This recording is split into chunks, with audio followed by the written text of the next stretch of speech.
TV5 nagsalita na sa pagbabalik collab ng ABS-CBN.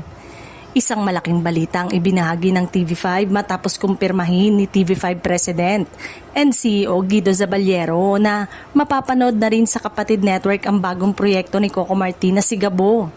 Ayon sa anunsyo, magsisimula ng mapanood ang Sigabo sa TV5 ngayong Lunes, June 22, matapos ang Frontline Pilipinas. Dahil dito, mas marami pang Pilipino ang magkakaroon ng pagkakataong masubaybayan ng bagong handog na proyekto. Ipinahayag ni Zaballero na ang kanilang saya sa pagdating ng Sigabo sa kanilang istasyon. Masaya kami na mapapanood sa TV5 ang Coco Martin Sigabo, anya pa. Dahil naniniwala silang ang palabas ay nararapat mapanood at ma-enjoy ng mas maraming Pilipino. Dagdag pa niya, masaya ang TV5 na maibahagi ang programa sa parehong kapatid at kapamilya viewers.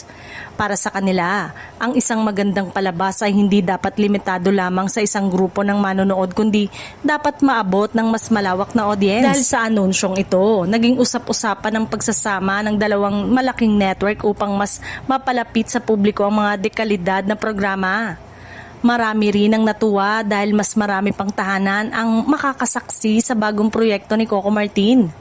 Abangan ang Sigabo simula June 22 sa TV5 matapos ang Frontline Pilipinas at tunghayan ang bagong kwentong inihanda para sa mga manonood mula sa iba't ibang panig ng bansa.